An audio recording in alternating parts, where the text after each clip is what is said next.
शानदार, जानदार और जबरदस्त। भारत को मिशन सुदर्शन चक्र डिफेंस शील्ड से लैस करने की दिशा में यह बहुत बड़ा और बहुत ही महत्वपूर्ण माइलस्टोन को हमने पार कर लिया है। भारत के पहले integrated air defence weapon system के पहले फ्लाइट टेस्ट में डीआरडीओ ने 100 में से 100 नंबर हासिल कर लिए हैं।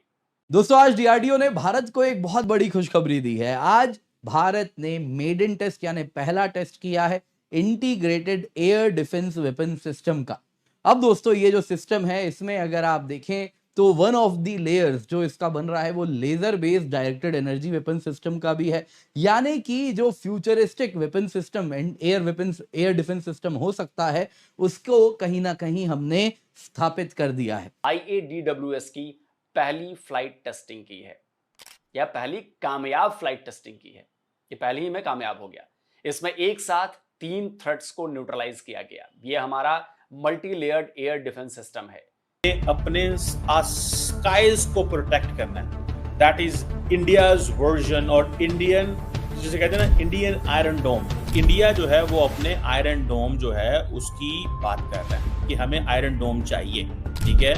और ये एक मल्टी लेयर्ड फ्रेमवर्क होता है जो integrated advance surveillance, cyber protection और फिजिकली सेफ गार्ड करता है शहरियों को एंड गवर्नमेंट इंफ्रास्ट्रक्चर को एंड प्रॉपर्टी को from the enemy country which is obviously Pakistan. और ये जो लॉर्ड कृष्णा से उन्होंने इंस्पिरेशन ली है। अब ये आज जो टेस्ट हुए हैं ये उसी के चक्कर में हुआ है। ये भारत का देसी सुदर्शन चक्र है, हमारा खुद का मिसाइल डिफेंस सिस्टम है, जो हमारा आकाश तीर जिसने ऑपरेशन सिंदूर में दुश्मनों की टर्किश जो ड्रोन्स है, चाइनीज मिसाइल्स को एक तरह से इंटरसेप्ट करके उसको नेस्ता नाबूद किया है। सेम उसी के अंदर हम अपनी अभी क्षमता बढ़ा रहे हैं इसी के लिए।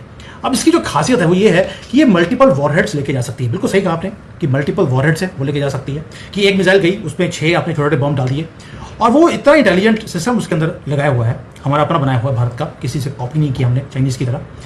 उसके अंदर क्या है कि डिफरेंट टारगेट्स दे दिए कि वहां जाके तुमने इस जगह को तबाह करके आना है। तो जाएगा अपना, कोई जीपीएस सिस्टम उसको देने की जरूरत नहीं, it has this own intelligence. वो टारगेट को देखेगा और वहां पर जाकर गिर जाएगा। ये स्पेस में जाता है, स्पेस से डिफरेंट वॉरहेड्स डिफरेंट सिटीज में ये जाकर गिरता है और पूरी तबाही ये मचा सकता है। तो इसलिए ये गेम चेंजर है भारत के लिए। हमारे पास ऑलरेडी अभी 3, 4 थे, अब ये 5 आ गया है, अभी 6 ऑलरेडी तैयारी हो रही है। नमस्कार दोस्तों, स्वागत है आपके अपने चैनल इंडिया स्पेशल जोन में। आज हम जानेंगे डीआरडीओ द्वारा तैयार किए गए सुदर्शन चक्र मिशन की सबसे बड़ी उपलब्धि, यानी इसके तहत विकसित integrated air defence weapon system मतलब IADWS का सफल फेज 1 फ्लाइट टेस्ट। यह टेस्ट उड़ीसा तट से रविवार दोपहर 12:30 बजे सफलतापूर्वक किया गया।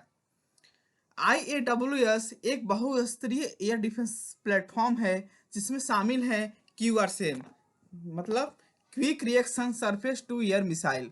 सेकेंड कौन सा है? VSHORADS मतलब very short range air defence system. और तीसरा है डेव मतलब डायरेक्टेड एनर्जी वेपन यानी उच्च शक्ति आधारित लेजर हथियार। इसका मकसद है विमानों, मिसाइलों और ड्रोन जैसे हवाई खतरों को एक साथ नेटवर्क सिस्टम में तुरंत नष्ट करना। फ्लाइट टेस्ट में IAWS ने विभिन्न दूरी और ऊंचाई पर मौजूद ड्रोन और मिसाइल लक्ष्यों को ठीक ढंग से ट्रैक और नष्ट कर दिखाया। रक्षा मंत्री राजनाथ सिंह ने एक्स पर इस उपलब्धि को बहुस्तरीय हवाई रक्षा क्षमता को मजबूत करने वाला बताया। चीन के रक्षा विशेषज्ञों ने भी इस लेजर आधारित सिस्टम की घरेलू डिजाइन और तकनीक परिष्कार को देख हैरान जताई है। प्रधानमंत्री मोदी ने स्वतंत्रता दिवस 2025 को सुदर्शन चक्र मिशन की घोषणा की, जिसमें 2035 तक एक आयरन डोम जैसे राष्ट्रीय सुरक्षा कवच तैयार करने की बात कही गई थी।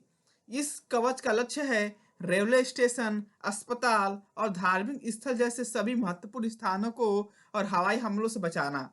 IAWS इस मिशन की आधारिकता है, इसलिए इसे देश का सुरक्षा कवच कहा जा रहा है।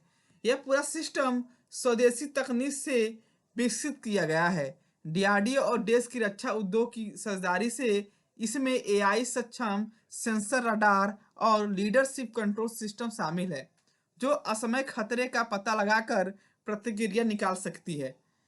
यह पूरी प्रणाली S-400, आकाश 8 और अन्य भारतीय हमले प्रतिरोध प्रणालियों के साथ बुनी जा रही है, मतलब एयर डिफेंस के साथ ये सब जुड़ रहा है, जो ऑपरेशन सिंधु जैसे अभियानों में निर्णायक सिद्ध हुए हैं। दोस्तों, जैसा कि आपने देखा, डीआरडीओ का यह पहला सफलतापूर्ण फेज 1 टेस्ट है सुदर्शन चक्र का मिशन का, और हमारी रक्षा आत्मनिर्भरता की दिशा में एक महत्वपूर्ण कदम भी है। आपका क्या मानना है? क्या यह प्रणाली भारत को आने वाले खतरों से रक्षा करने में सक्षम रहेगी? अपने विचार कमेंट में जरूर बताइए, और वीडियो पसंद आए तो लाइक, शेयर और सब्सक्राइब करना मत भूलिए। जय हिंद, वंदे मातरम। टेस्टिंग की है, यह पहली कामयाब फ्लाइट टेस्टिंग की है। ये पहली ही में कामयाब हो गया। इसमें एक साथ 3 थ्रेट्स को न्यूट्रलाइज किया गया। ये हमारा multi layered air defence system है। ये एक ऐसा सिस्टम जिसमें एक साथ quick reaction surface to air missile यानी QRSAM, advanced very short range air defence system यानी VSHORADS और high power laser based direct या डायरेक्टेड एनर्जी वेपन जो है वो इसका इस्तेमाल किया गया है, और इनका इस्तेमाल करके अलग अलग खतरों को नष्ट कर दिया गया। देखिए, ये जो पहली विंडो आपको दिखाई दे रही है, इसमें आपको 2 high speed expendable aerial targets नजर आ रहे होंगे, जबकि दूसरी विंडो में एक ड्रोन आपको नजर आ रहा होगा। इन दोनों high speed expendable aerial targets को अटैक मिसाइल की तरह लॉन्च किया गया। अब हवा में एक साथ 3 खतरे मौजूद थे, लेकिन जैसे ही IADWS के रडार्स ने इन थ्रेट्स को डिटेक्ट किया, ये पूरा सिस्टम एक्टिवेट हो गया। सबसे पहले VSHORADS के लॉन्चर ने मिसाइल फायर की, और इसके ठीक बाद QRSAM भी आग उगलती हुई आसमान की तरफ बढ़ गई, और पल भर में दोनों टारगेट्स हवा में ही स्वाहा हो गए। अब इधर देखिए, ड्रोन पर तो कोई मिसाइल नहीं हिट हुई, लेकिन ड्रोन के भी प्राण पखेरु उड़ गए। 2 थ्रेट्स को तो VSHORADS और QRSAM से मारा गया, लेकिन ड्रोन को high power laser based directed energy weapon का इस्तेमाल करके गिराया गया।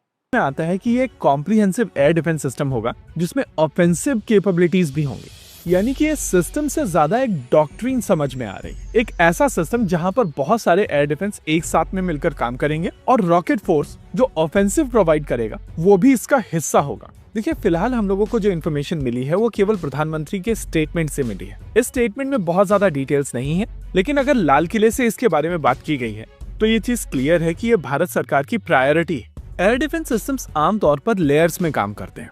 अगर भारत की बात की जाए तो DRDO की तरफ से भारतीय सेनाओं के लिए अलग अलग तरीके के एयर डिफेंस सिस्टम्स ऑलरेडी बनाए जा चुके हैं।